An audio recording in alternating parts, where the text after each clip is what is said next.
live to the Coach Jackson press conference. What Coach Jackson did you think it was going to be, mother?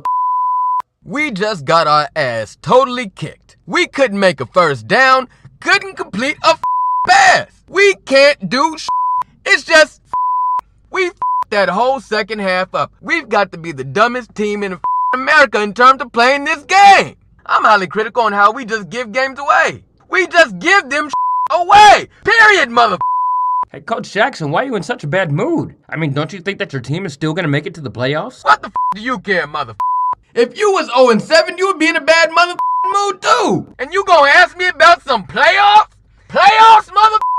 Say playoffs again. I dare ya. I double dare you, mother. Say playoffs one more goddamn time. Mother, don't talk to me about some playoffs. I just want to win a game. See, that's what's great about sports. You play to win the game. You play to win the game, mother. Hello? Are you hearing me, mother? Play to win the game. And we ain't winning Cannot play with them. Cannot win with them. Cannot coach with them. I can't do it. I just can't do it.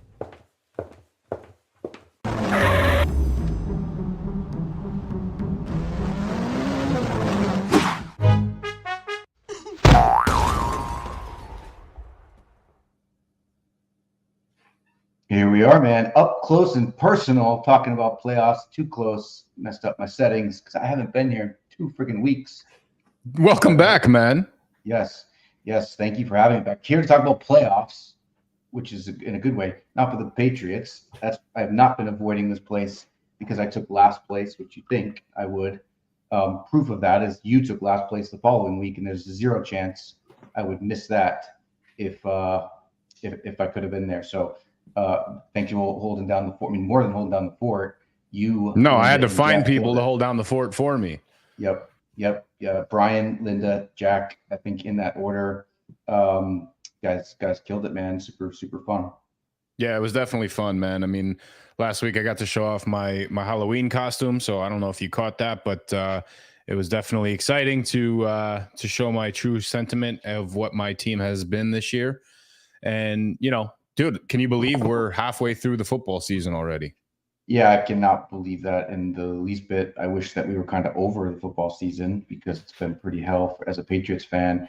I was going to come with a paper bag over my head as a Patriots fan, which is something we always made fun of the Browns back in the day. But here we are.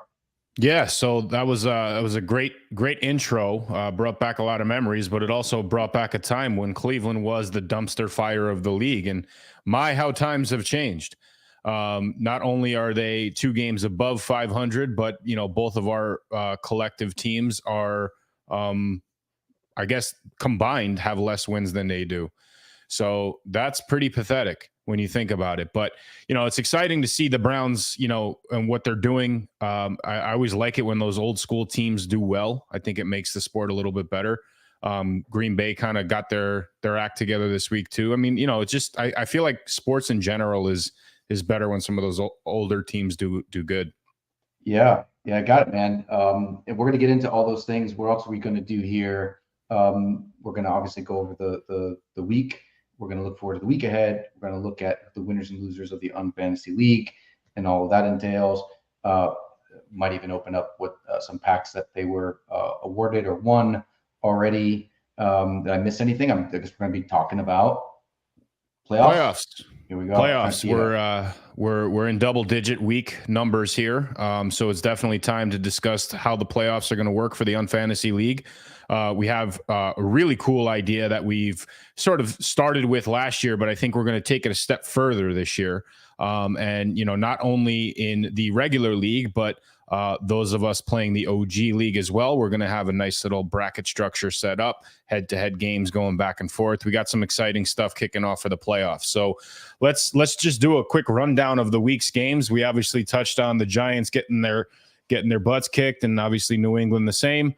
Any other games really stand out to you as far as worthy enough to discuss here? I mean, I'll tell you this. I mean, Jack broke breaking news on the show last week when Dobbs got acquired by the Vikings. That happened while we were live. And if you look at my reaction, I went back and actually looked at it.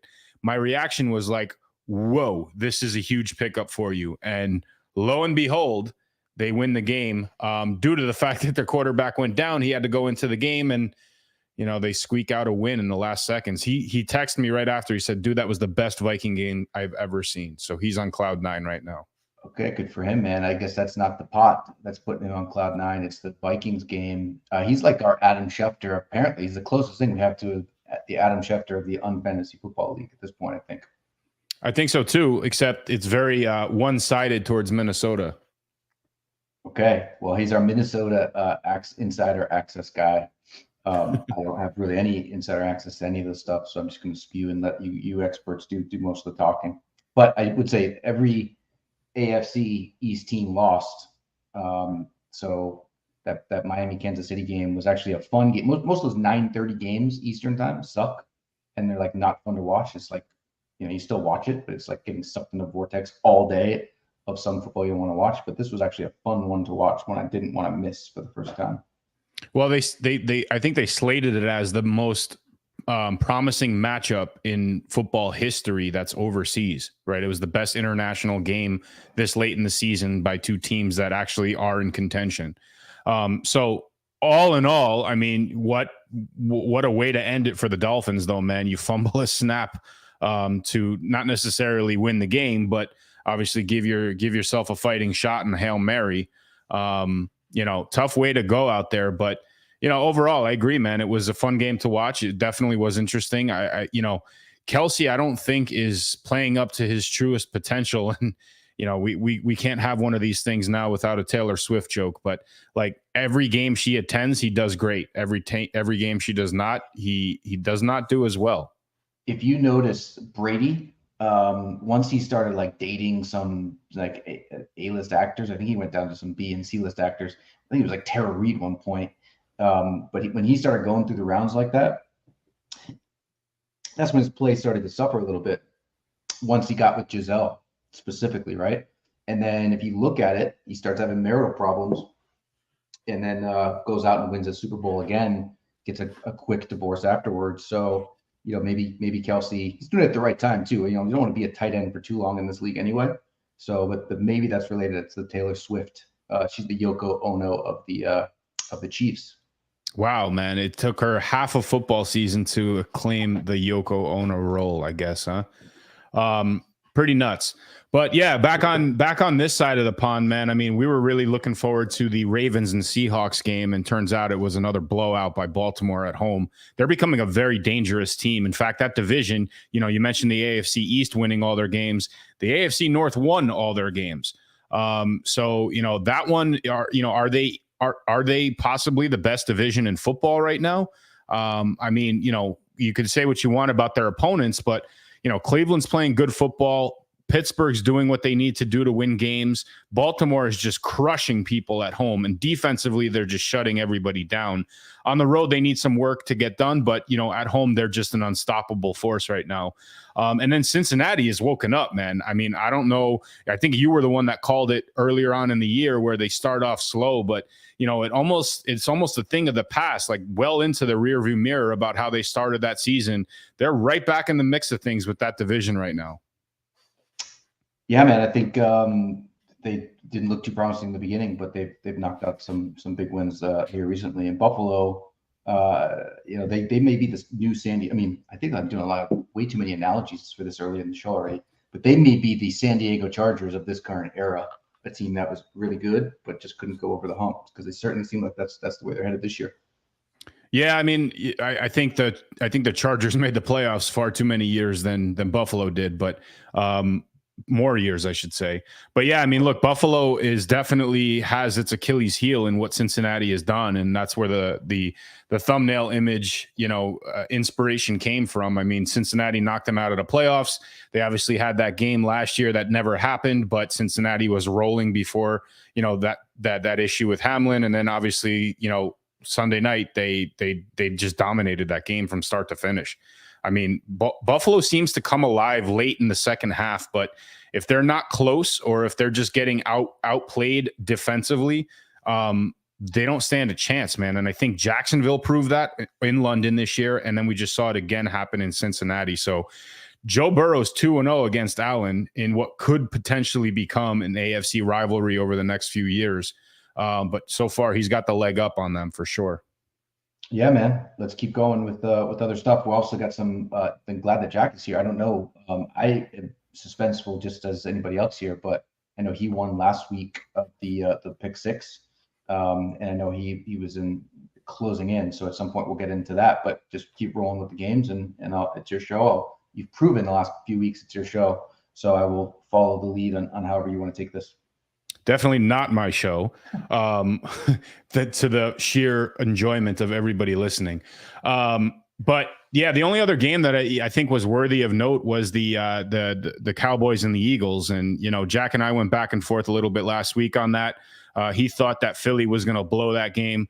I didn't see them losing at home. And, it ended up being a coin flip at the end, right? I mean, Dallas lost by a minor margin. They had the ball in the red zone with like under 10 seconds left. And then there was two penalties that they had. And then Philly had a penalty. It was just back and forth in penalties. Before you know it, it's 1st and goal on like the 30-yard line with 3 seconds to go. So that was a crazy ending for sure. That was really the only one but I still feel that those two teams are going to split. They play again in week 14, I believe, in Dallas. So I think Philly's going to blow that one. I think Dallas will take it, but they have a cushion now, man. I think if there was a game that Dallas needed to take, it was definitely this one. So we'll see how all that shapes up. But yeah, I mean, everything else is really cut and paste as far as, what people had predicted as far as the games went. I think Houston is definitely showcasing their strength with their rookie quarterback. CJ Stroud is hands down the rookie of the year right now. I mean, he's even in MVP contention in my opinion, but the way that he has just led a hapless team down the field time and time again in victory. I mean, Tampa Bay does not have a bad defense, and they posted 39 points on them. What did he have? He had 470 yards passing, a rookie quarterback, 5 touchdowns. Come on, man. Like, there's no way that there's no way that a great defense like Tampa, statistically anyway, should give that up, particularly to a rookie. So hats off to him, man. And hats off to what I'm seeing out of Houston. I think, I like it for sure, but they blow the game the week before against Carolina, go figure. And then they come back and win against Tampa. So we'll see where that ends up.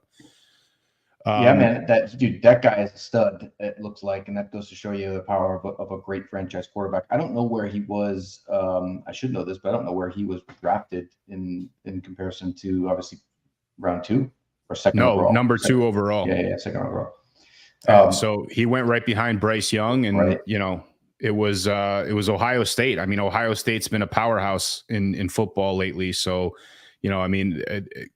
again, like what the SEC brings to the NFL, it's a lot of run and gun. It's a lot of hype, a lot of flair. And, maybe you can attest to what your quarterback situation is in New England versus what Alabama provides. But, I think Ohio State definitely provides more NFL ready players. Yeah. I mean, well, Tua, Mac, and the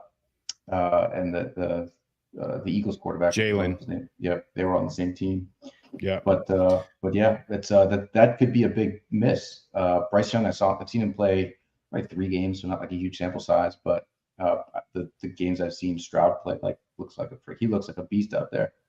And I mean, can you name anybody else on that offense? Like, he's definitely spreading the ball around. Like, there's no giant superstar that he has at his disposal.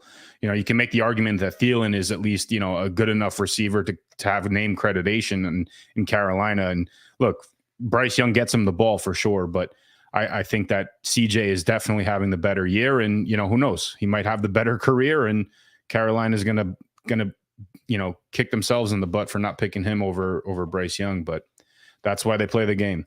Yep. So week 9, unfantasy wise, yes. Awesome to see Flag on the Play all day reach the pinnacle and the weekly win. Dan's been making some moves in this league all season. He's been setting his lineup multiple times a week. He's clearly trying to figure out the correct formula here, man. And for whatever it's worth, this week he found it. He had 3 key positions, obviously the win-loss included, but the Arizona special teams got him, 45 points. He landed 30 points from his offense. Everything was just clicking for him in this week, man. And he needed this win. The overall standings, he's creeping up from the middle of the pack towards the top. And that's going to help him as we start breaking into, the unfantasy playoffs, which is what we'll discuss here in a little bit. But he's very much on the bubble of playoff contention right now, and he needed that W, man. Yeah. You want to share your screen, or I can actually do it on my end if you need me to? Yeah, I can do it. Let's see. We're here. Okay. So yeah, his team is Buffalo. So he's right in the middle of the pack of that all important division. Seems like Team Goal Stoppers is just, running away with it for sure. I mean, they're not only leading the division, but overall in the league. Linda's just been on fire. Look at that special team score, man. I mean, she's really figured out that playing card week after week. It's getting messy coming in at second, and Skunk's obviously a huge player this year in both the regular and the OG leagues and the Pick Six. Very much involved this season. He's not too far behind Skunks. So I'd like to see Dan make a push for it and make that division very competitive. It'll be fun to watch for sure. Let's see. The weekly 1 yard short ended up being a rookie team, the Ragin' Redheads. Ooh, in my division too. That's what sucks about that one.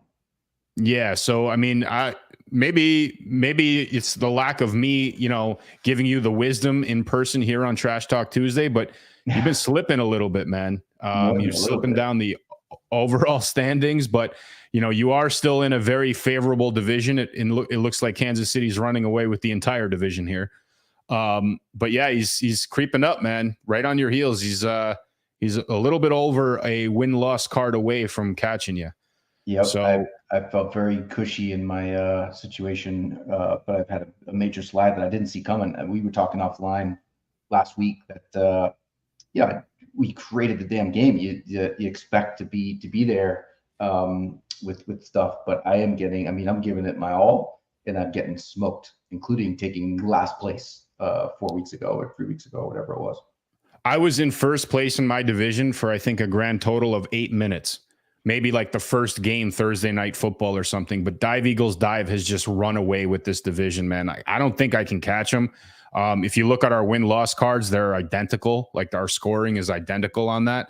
And he's just killing it from every direction. And that number one overall seed is critical for playoffs, as we'll discuss in a minute here. But I'm doing everything I can to catch him, and I don't think I'll be able to for sure. So to that point, man, look, it's unfortunately, it's just the way that you play your cards week after week. You play the matchups, you play whatever cards you have on your roster, and he landed some good ones, man.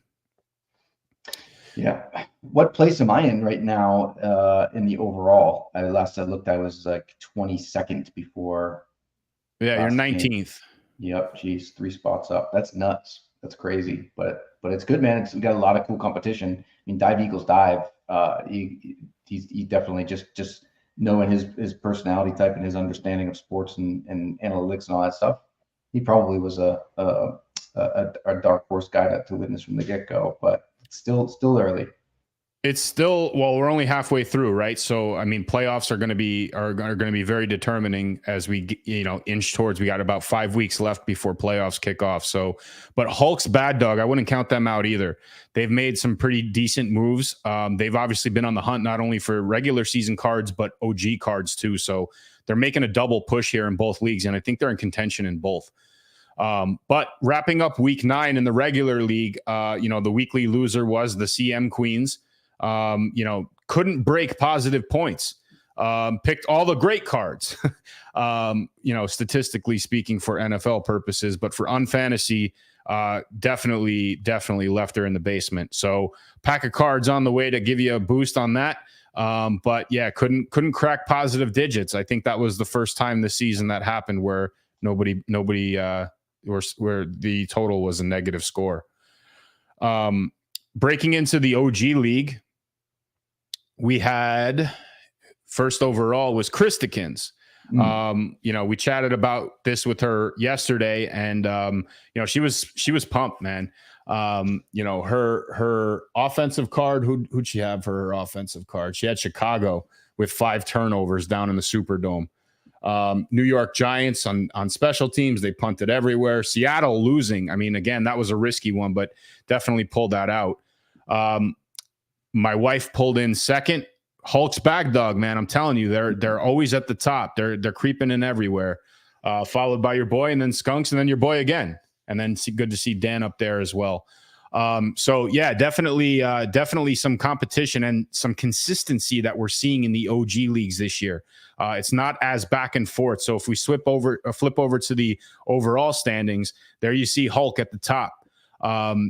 Football goal is coming in at second, and then here we go with the dark horse, man. Judon Jones in for Juju. I don't know where they finished in week 9. I think it must be towards the top a little bit here, or maybe they slipped. Yeah, I think they were first or second overall, and they ended up slipping this past week. But they're still very much in contention. And again, this is where things are going to be a little different from the OG league and the playoff structure this year. But I think that the top seedings, at least the top 4 seedings, are going to be the most important spots to go after here. Yeah, man. And again, the OG league is just for people that played last year or acquired a franchise. I heard you guys talking about this a little bit when Linda was on.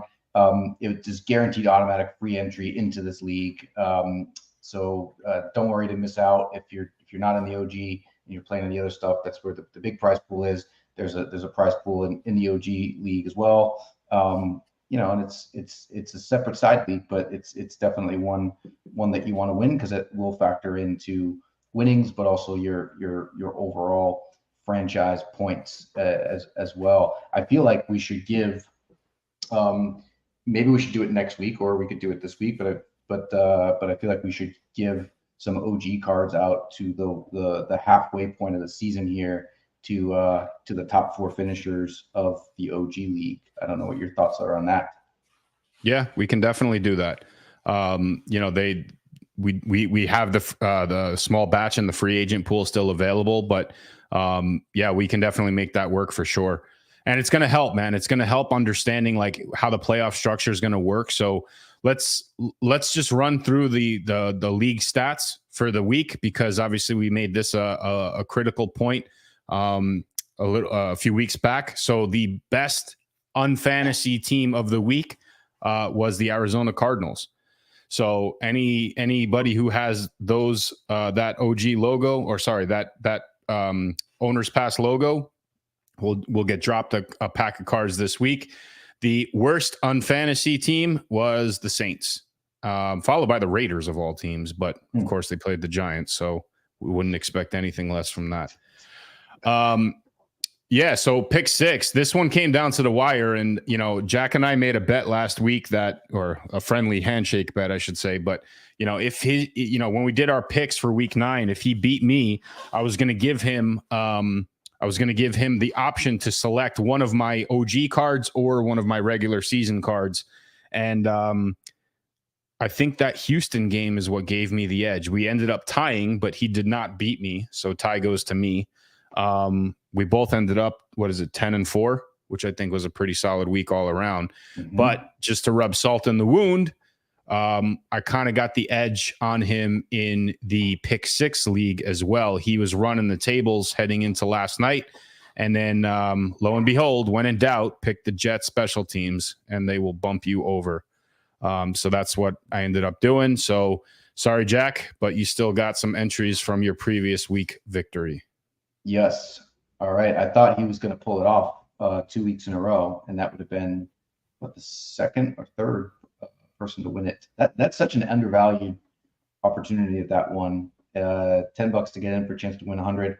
Only a few entries in there, so it sucks Jack didn't pull this one off again, but yeah, I bet you he pulls it off again this week or next week. He's expressed to me that it helped him really understand the scoring mechanic, just in his overall football knowledge. And, obviously he's a big fantasy player, but, without the restriction of how, which team is he holding to play that matchup, without that variable in play, it really kind of opened his eyes a little bit as far as how to play the game a little bit more thoroughly.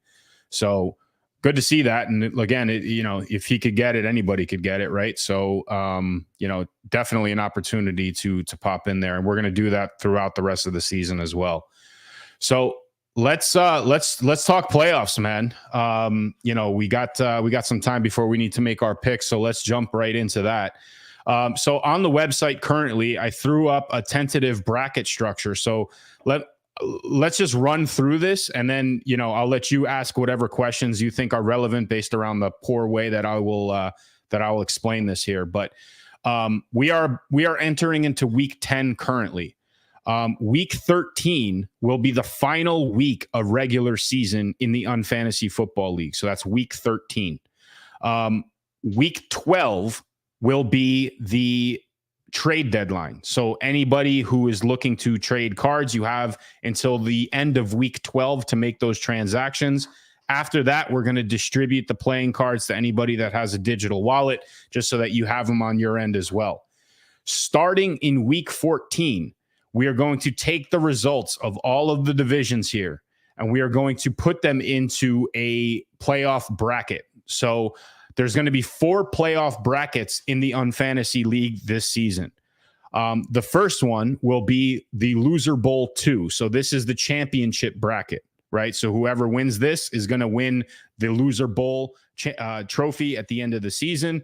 You are the Unfantasy champion for the second season, the 2023 season. So the way that this is going to work, there's going to be 32 teams that make it into the Loser Bowl bracket. So it's not the top 32 teams, it is 32 teams total. So the way it's going to work is each division winner is going to enter and get a seat at the table. The second place in the division is also guaranteed to get a seat at the table.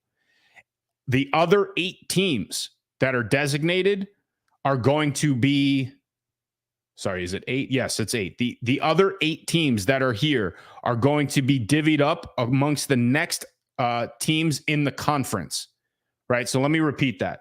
So each division winner, so in this case, Gold Stoppers and It's Getting Messy, guaranteed seats at the table if the playoffs started today. Same thing for this division, and so on.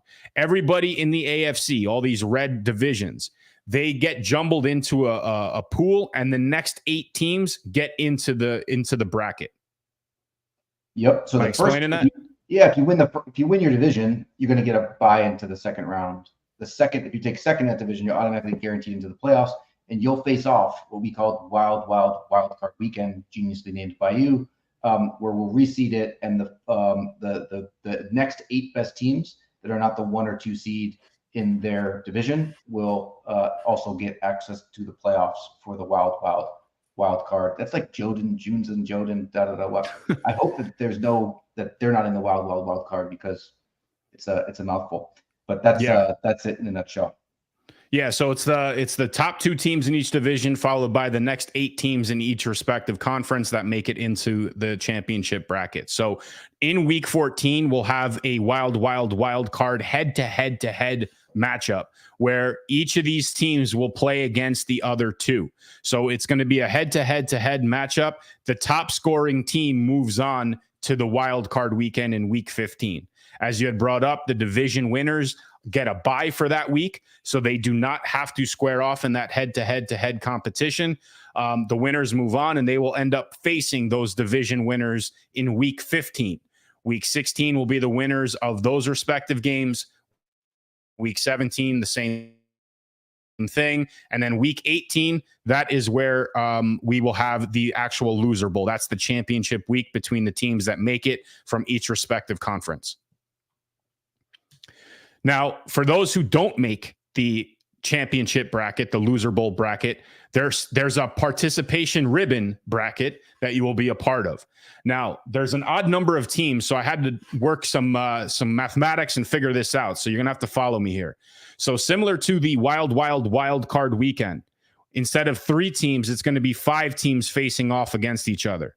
The top 2 teams that do not make it into the loser bracket, the 2 teams that are on the bubble, they will receive a bye in that first week. They automatically move on to face off in week 15. The winners of 2 of those games will square up against the teams that got a bye. The other 3 games, the 3 head-to-head matchups, I think I missed a head there, they will go into a head-to-head matchup in week 15. And they will square off against each other where 2 teams will come out on top. So in week 15, we have the division, or I guess the top seeded team in the bracket playing off against the winner from week 14. We have a head-to-head matchup against 3 of those games. And then the same thing for the second place team that finished atop the consolation bracket, the participation bracket. The winner of that game will move on. One of the 2 winners of this head-to-head bracket will move on, and so on down the line. So by week 16, we'll have 4 teams left, and the winners of week 16 will move into the championship, which will be played in a 2-week time frame. The 2-week time frame will be week 17 and week 18. So if you make it to the championship, you not only have to win 1 week, but you have to win 2 weeks. So it's the combined total of the 2 weeks that will crown the participation ribbon champion. So everybody gets into the playoffs on some level. If I do remember correctly, 2 or B or not 2 or B. What is that? It's getting messy this year. Is that the same team? No, it's getting messy is his boy. 2 a B or not 2 a B is William. Yep. Okay. What's his team name now? Same team name. Okay. Cool. So they came on late in the season, like started in the basement, but pulled it together. Ended up in this bracket, and ended up pulling it off. So with some prizes and some victory as well. So there's playoffs for everybody. It makes sense. Definitely, if you don't make the regular playoffs, we still got time to push here. But if we don't, you're not out of it because you will have the ability to compete and win in this bracket. Yeah, and as we say all the time too, the weekly scoring does not end. Right? These are just the bracket games. The weekly scoring still continue. We will still have weekly winners. We'll still have weekly 1-yard shorts, weekly losers. So all that remains the same. I know this sounds a lot, pretty confusing at the time, right? I know, Jack, don't worry. I got something for you in a minute, but this will all unfold and iron itself out as we get closer to week 14. We'll keep explaining it piece by piece. This is basically just a 3,000-foot overview. This is live on the site as well if you wanted to come in and just try to make sense of this chaos on your own in the meantime. So this is the 2023 season, right? This is the league for everybody that's a part of the Unfantasy League this season. We also have something very similar in the OG League. Now, Jack, this one's for you. I threw in a placeholder of calling it the Geezer Bowl. That does not guarantee that you win, so don't get excited just quite yet. But it is reserved for all these OG teams and the teams that have been playing in the OG League. Unlike the regular league, we did not divvy this up by division, just based around these are the teams from last season. So rather than doing it by division, what we did is we're going to do it by seeding. So it's a very similar concept, similar bracket style. 32 teams will make the Geezer Bowl, or whatever we decide to call it, the Geezer Bowl bracket. First teams get a bye. Week 14 is this, head-to-head competition, and it continues down all the way through week 18, where the champion will be crowned. As far as the last hope, which is the participation or the consolation bracket, this one was a little difficult to throw together, but I think I got somewhat of a framework. It's going to work very similar to the regular season one. There's 12. We need it for the OG League. I'm sorry. I don't even think we need it for the OG League in that world, but you are very generous with them in that world. So everybody makes playoffs, man. All right. Everybody makes playoffs. So we want people to set their lineups week after week. There's definitely going to be opportunity here. So 12 teams will make the consolation bracket. Those will square off head to head in week 14. Week 15, there'll be a head-to-head competition where 2 teams will emerge from that game in each respective part of the bracket. Week 16 will be a head-to-head, and then week 17 and week 18 will be, again, a combined score between those 2 teams who play for the, I don't even know what we're going to call that. We got to come up with a pretty clever name for it. But all in all, this is basically a snapshot. Things might be changing slightly, and we'll explain those changes. But again, it's just basically a process to explain that everybody's going to have fun as we roll into the UNFantasy playoffs. Yeah, and more chances to win. Again, there's going to be a prize for regular season of the overall league. There'll be a prize for the consolation bracket as well as the playoffs, and a prize for the all-time. So your scores added up from last year and this year. That's also a separate prize pool. So just set the lineups as normal. It automatically gets calculated into all these things. So, but there is multiple ways to win, and I'm psyched to see who pulls this off this year. And I'm a lot less confident now that we have these ringers in this league, and Jack has kind of woken up a little bit. Yeah, and he's starting to make some moves too, which is terrifying for the league, but good to see him involved like he is. And I just want to show this because this is critical. Very important, quite possibly the most important thing that we've shown in Trash Talk Tuesday. The separation between my franchise and your franchise in the all-time standings is extending. And my hope, and I'm saying this now entering week 10, is to have a cushion of roughly 10 spots before the end of the year. My win-loss category is just exploding with points. So I'm excited. And Linda, I text you privately, or at least in the Telegram, I'm coming for you. You got a very, very nice lead right now, but the end of the season, I want that number 1 spot here in the all-time rankings. Okay. Can you go to your franchise page for a second? Let me see this. I just got it. I haven't checked on your franchise in a minute here. So I guess that's the problem, man. It's yeah, I didn't know that you were creeping up on me, let alone surpass me. So you got 1 weekly win total. You got 1 weekly loss, which we all know was a couple weeks ago. You got some epic fails in there. So your power ranking is 7th. Power ranking is 7th. All-time ranking is 2nd.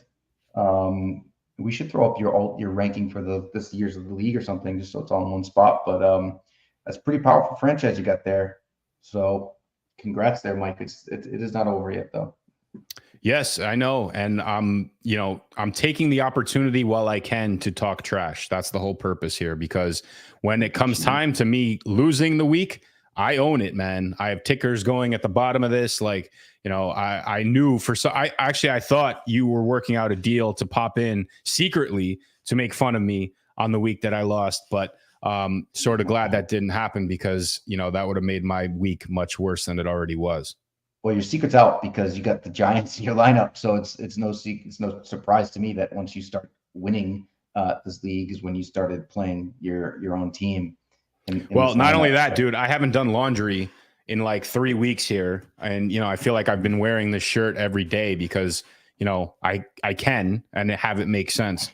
So yeah, definitely need them to get a win so at least I could do some laundry here. Yep. And that what's that trophy that you have up there from last year? My team was the Carolina Panthers. That was my OG team, or my owner's pass team. And they did win the division, so we were crowned the NFC South division champion. Same thing that will happen this year. We'll give out a small little trophy to keep on your trophy case if you do end up pulling out the division, if you win the conference, if you win the loser bowl. We threw this in for bladder kickers. So, we'll memorialize all of the accolades that you guys get year after year here on your front office page. So there's the loser one, the loser bowl trophy one. Obviously the design on that might modify for this year. We'll see, but bladder kickers did have the most defensive points in the season, so they got an extra one there. They were the AFC conference champion, obviously, because they ended up in the loser bowl. So it's going to be exciting as, year after year, all your accolades continue to pile up here. And you get a snapshot of really what your franchise has done year after year. Yeah, man, it's exciting. It's fun. All the work that you put in here is awesome and amazing. Let's get to the picks real quick if we can. We have any upcoming teams on a bye, which I guess that's important. Yeah, so this week we have 4 teams on a bye again. We have the 2 teams coming back from Germany, so Kansas City and Miami. Oh, one of us is frozen. I don't know which one. There I am. All Every right, time there you are. every time I start my picks, I get booted out for some reason. So I'm fighting through the system just to make sure that my picks are documented. So let me start again. So the 2 teams coming back from Germany are on a bye. So you have Kansas City and Miami that are both sitting out for week 10. We also have the Eagles. So Philly, after that win, and, sitting atop the NFC, they are going to get a breather. They're off on week 10. And the Rams, man, licking some wounds. They have not played well over the last few weeks. They started off pretty decent, and, they haven't done much since. So they have some soul searching to do. In fact, I read somewhere, just speaking of the NFC West, the Niners had the week off, a much needed week off for them. And the entire NFC West scored a total of 6 points between those 3 teams. So the Niners couldn't ask for a better scenario on their week off. So week 10 kicks off Thursday night football in possibly the worst Thursday night football on paper, but it could be a good game, man. A good game of turnovers, a great unfantasy game in the making here. We have Carolina going up to Chicago. Ooh. Did anybody beat you, by the way? No one? Nobody beat. I went 10-4 last week. My overall is 76-60. Okay. So north of 500. The picks that I have for you, I have you 39-22. So I'm still up there right now. If anybody wants to throw their picks in, I've been throwing them in the Battle Bunnies chat in the server there, just to keep a record of it, and whatever teams win, I'll throw a quick check mark next to, just so you can see all the green and success that I have week after week. Okay, I'll do the same then. Challenge accepted. So I'm gonna say, can I go first? Is that okay, Commish? You're the commish too, man. You can make your picks, and in fact, I prefer that, so you don't copy my picks. Okay, I'm gonna say Carolina is gonna take the L on this one Thursday night. See, I have Carolina winning. I have, a surprise here for Bryce Young in a game that's very obtainable. Chicago's defense is awful. Although they did beef up with the acquisition at the deadline in Montez Sweat. But overall, I think Carolina takes this. So right off the bat, we differ. I love it.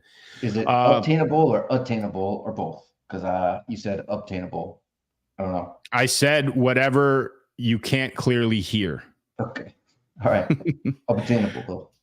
All right. Cheerios and football is back, I think, for the last time this season. And this one hits a little close to home for you. So hopefully you'll get to curl up on the couch with the boys and watch the Patriots get their ass kicked in Germany. They do play the Colts. Patriots are classified as the home game. Colts looked good last week. Patriots did not. You think they wake up overseas? Are they a candidate to move to Germany? This is going to be the worst Saturday morning sadness or anger that I'll have felt since Optimus Prime died in Saturday morning cartoons and Transformers. It's not very fun to wake up first thing and just get thrown right into it. Usually you need to take your tea or your coffee, and at these days as a Patriots fan, and start to get in the mindset of, man, might be a long day here, and ease the kids into, hey, if they lose, it's okay. It's just a game. I'm not going to have any time for that. They'll sleep in, and it's just going to be bam. So wish me luck. Well, I mean, you might need some whiskey in that coffee just to, ease the pain a little bit. But I guess you're taking the Patriots to lose. Yes. I'm going to take the Patriots to lose. Brian, if you're listening, man, I know this is, the Colts are your team. I think a little side wager here is in the making. So definitely heart to heart, both teams not having the best of seasons. Patriots clearly on the lower end of that, but I got the Patriots getting crushed over there. I don't see them doing anything against that Colts defense. Moving into the 1:00 games, I dare to say that this may be the game of the week. Division game, two teams hot. Definitely a game that Cleveland needs more. They have a chance to shorten the gap with Baltimore by a game, and this will be the last time they face off against each other. So the head-to-head is critical here. Cleveland goes into Baltimore. Baltimore's been an amazing team at home. Lamar Jackson has definitely found his stride, and that defense has just been shutting people down in that stadium. I don't think things change here at all. I'm going with Cleveland to lose. However, I really think they need that game more. Yep, I'm going to go with Cleveland to lose as well. Next. Green Bay goes to Pittsburgh. There was a time when I guess these teams squared up in the Super Bowl, and that was a happy moment, but now they're both sort of in the middle to lower of the pack. Speaking of the pack, they pulled one out last week while Jack and I thought they wouldn't. They ended up proving us wrong. I think their glory ends there. I think Pittsburgh takes this at home. Green Bay goes down. Yeah, I think Green Bay goes down as well. I'm getting texts to see if my kids can play video games. They know how to get me right now in the actual spot. If you're watching this, no. But yes, I'm gonna take Green Bay to lose this as well. So does Jack. Here's another potential game of the week, on paper anyway, based around what happened last week. Houston Texans go into Cincy. Obviously, we sang CJ's praises earlier in the show. I also think that Cincinnati is coming into their own. I'll let you make this pick first, man. Houston's going down on this one. I agree. I think Cincinnati is coming to form, and that is not a good sign for the AFC. So I think they continue plowing forward here. Minnesota plays another NFC South team. I think that's back-to-back weeks here. This time at home, the Saints go up to Minnesota. Derek Carr, he hasn't been playing bad. He's really come to his own with finding Olave, who, last year didn't really perform the way he was supposed to. Minnesota obviously got some fire lit under them with Dobbs, and I don't know if Jefferson's coming back, but that could be an important element added to that new and revamped offensive style that they have now. I think the Saints definitely have the better defense, and I'm always one to pick the team with the better defense to win. Minnesota goes down at home. Saints go up there and pull out the W. I couldn't do that to Jack. I don't think he's got season tickets up there. I think the Saints are going to lose. Although we didn't even really chat about the Raiders and McDaniel and all that stuff. What an awful hiring, I guess that turned out to be, and then just made a bunch of bad decisions. Sends Carr off to New Orleans. It looks like a good decision at first, and at least with Carr, he's played pretty decently since. I was hopeful that before we were able to pop in here that McDaniels would have crawled back to New England with his tail between his legs like he's done before. And for what it's worth, they definitely need somebody to run the offense. So I think it would be a good fit. He clearly knows that system. So I wouldn't be surprised if that happens, but I was hopeful it would, so we could both laugh about it here. But yeah, definitely the right move for the Raiders. I don't know if they're going to have that much success for the rest of the season. But Antonio Pierce is definitely a defensive-minded personality, and I think it showed in their gameplay this past week. I think they had, 7 sacks, 8 sacks. Definitely did some damage there. This one, I think, I've said a couple times already, game of the week, but this one is also a candidate for that. Both teams coming off a bye, Niners against the Jags. Last week, I dared to say that Jacksonville is the best team in football right now. They're on a 5-game winning streak. San Francisco is on a 3-game losing streak. San Fran is, I think they're the better team on paper for sure. But their gameplay over the last few weeks has not said anything of the sort. Man, this one is tough for me. I'm going to let you pick first. I think the Jaguars are going to lose this. They're just one of those teams, I guess, kind of like the Colts were and the Cleveland Cavaliers were with Peyton and LeBron, respectively, before they got over that hump. Lawrence got proof that they can get over that hump and be an elite team before I'm picking them against a game like this. Yeah, I mean, they've had some pretty decent wins this season. I mean, I guess we differ on who you consider an elite team. But again, I remind people they were 1 yard and 1 fumble away from beating Kansas City in the playoffs last year, and then going on to the AFC Championship. So I think that they've filled in some voids. Actually, live on Trash Talk Tuesday last week, Jack broke another trade that Minnesota pulled, and they shipped an offensive lineman down to Jacksonville for some picks. And I think that is only going to help them in their depth. I don't see them beating the Niners this week, unless, of course, they get Evan Ingram into the end zone, which they have yet to do this year. ETN has been great, but they have not done much with Evan Ingram, and I think they need to expand the ball in the center to their tight end there. Either way, man, I got San Francisco taking them down on the road. Same. Tennessee goes down to Tampa. Both teams coming off a loss last week. Tampa a little bit more of a stinging loss in Houston. But I said it last week, man. Tennessee is not playing well on the road. They did not look good up in Pittsburgh last week on Thursday Night Football. I think Tampa has a good defense that fell apart against Houston this past week. So they be looking to bounce back at home. I got Tampa taking this down, man.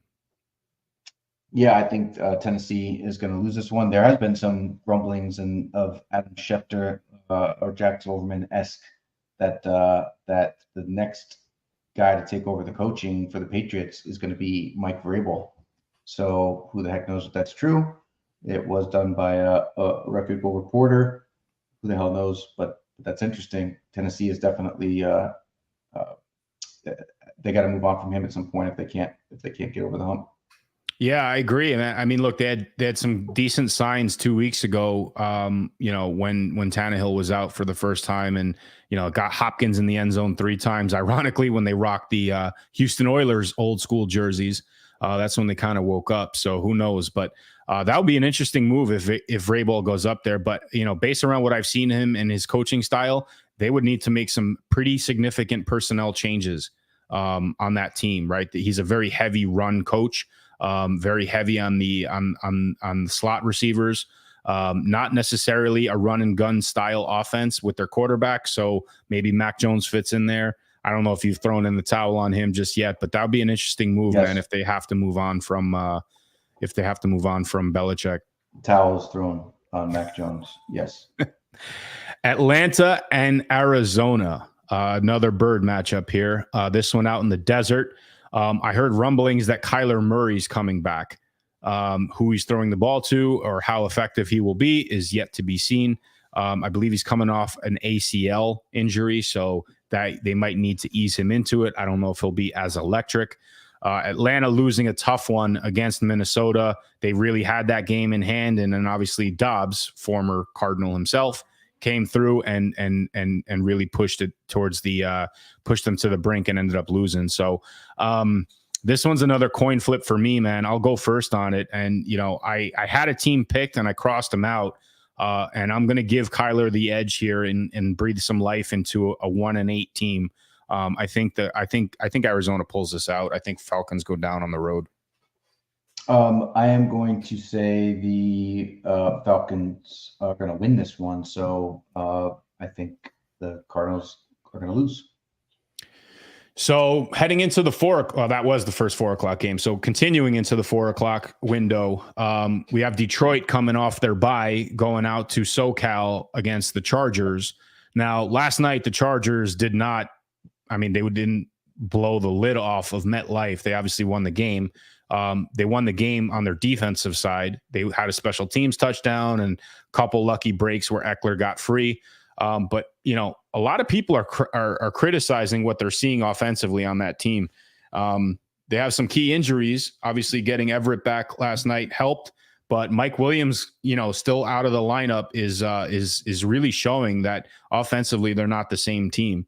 I think Detroit, coming off obviously that tough loss in Baltimore, swinging back with the win, and obviously having the bye week, I think they kind of got their act together. I think they go on the road in SoCal and Chargers go down. I'm going to just go against that. I don't know why, because I think everything tells you that Detroit's going to win, but I'm going to pick Detroit to lose. I'm not sold on Detroit yet. Interesting. Okay. 4:00 games continue with the Giants going down to Dallas. Dallas wins, Giants lose. I just wanted to get to that last pick so we could get to this one. You already beat me to the punch on it. Giants lose again as well. No further analysis. In fact, when we were doing the thumbnail, man, I was this close from putting Carson Wentz in there, like next to the phone, waiting for a phone call for him to head to New York. But yep. that's like a 2 quarterback upgrade from where they're at right now. Yep. Washington goes to the Pacific Northwest in Seattle. Seattle obviously coming off a tough loss in Baltimore. Washington coming off of a pretty decisive win in New England. Both of these teams have really had a roller coaster season. I mean, for me, man, I got to give the Seahawks the edge at home. I'm going with the Commanders getting shut down on the road. Yeah, I think the Commanders are not that great. It sucks that the Patriots lose to even a team like that. But yeah, I agree with you. Commanders are going to lose. We have a lot of the same picks here. Yeah. Well, maybe we'll differ for these, but another Jets primetime game in the 2023 season. It's just, again, it just shows what chaos one man can bring to the NFL schedule and obviously who's going to end up tuning in. But the Jets look awful last night offensively. They couldn't do anything against a pretty decent defense, but for what it was worth, man, a lot of people are giving them a little bit too much credit when they beat the team like the Giants in the last seconds on a field goal and obviously blow it in epic proportions last night. They're in the other desert out in Vegas. Another primetime game for Vegas. The resurging Vegas team, the I benched Garoppolo team.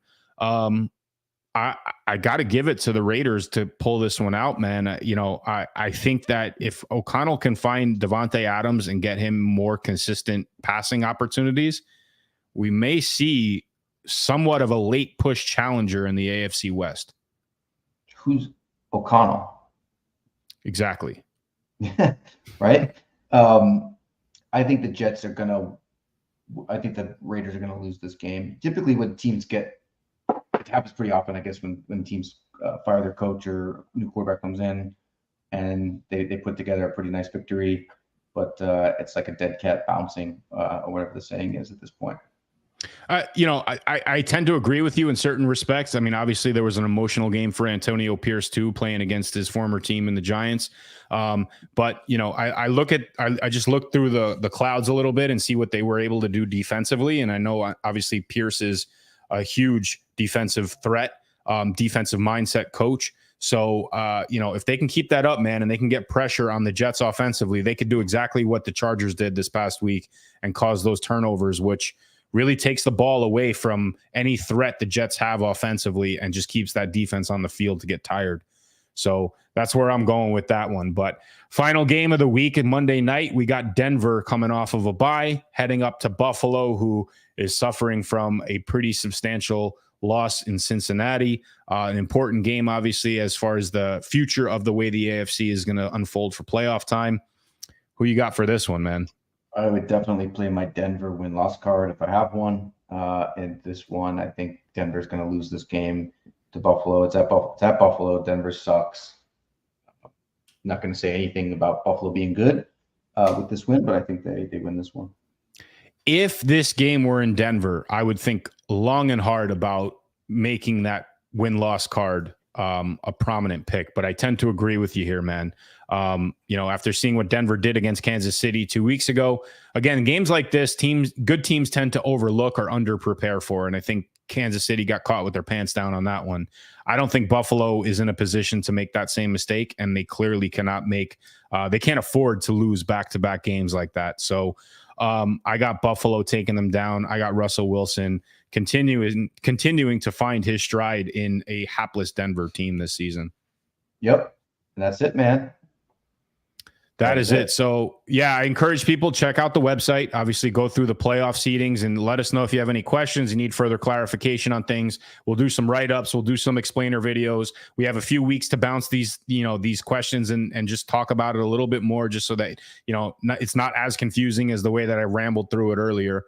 But it's going to be a lot of fun, man. It was a lot of fun last year, and I think we're just going to keep that fun moving forward as the season winds into the second half here. Yep, trade deadline coming up. So make those trades, I guess, if you're in the Battle Bunnies Discord or in the Telegram is probably the most favorable place channel as well. But make those trades if you can. And yeah, dude, it's been good to get back here. We definitely have to get one thing of these last few weeks of being away. We got to get more people on here consistently, because it was great watching you all three of the guests on here, which I think we got to make some of them regular. And Jack is always hilarious in camera or off camera. So I don't know, man. Do you have a favorite guest? And I don't want to put you on the spot here, but I'm going to, because I just want to put you on the spot. You're my favorite guest, bro. Oh, there you go. There you go. Everybody, man, look, again, this is only as fun as everybody likes to have with it. So, this door is open to anybody who wants to pop in. Just let us know, and, we'll figure out the schedule. I know we've been sort of all over the place with the schedule of the live show this season, but we're trying to accommodate a few different things at the same time. But, if you want to pop in, you want to talk some smack with some football, have some fun with us, hit us up, man. We'll make it work. Yep, sounds good. Jack says or asked, does the pick six go through the playoffs? What's your answer on that? Yeah, I mean, I think we can figure out a solution. I don't know if it'll be the same prize pool for the playoff structure, but last season what we did in the playoffs is we did something very similar, where whatever teams were in the playoffs, we had sort of like set your lineup with these teams, and we ran that all the way through. And in the Super Bowl, if you recall, we had all those prop bets. Those prop picks, and I think people had a lot of fun with that. So it gave people a chance to, stay really engaged and involved throughout the entire season. I think the only game we didn't do anything for was the Pro Bowl, and that was because the viewership was in the negatives. So it did, that's right. It was a flag football game. So in any event, yeah, we got some fun lined up all the way through February here. And we're just going to keep moving forward, man. And again, look, if anybody has any ideas to throw out as far as, how they want to see things unfold in the playoffs, we're all ears. I mean, we have something that we put in play last year that worked and everybody seemed to enjoy and have a lot of fun with, but whatever you guys think would be fun and have some fun in the unfantasy world, I mean, let us know. Sounds good, man. Appreciate it. And we'll catch you all on the flip side.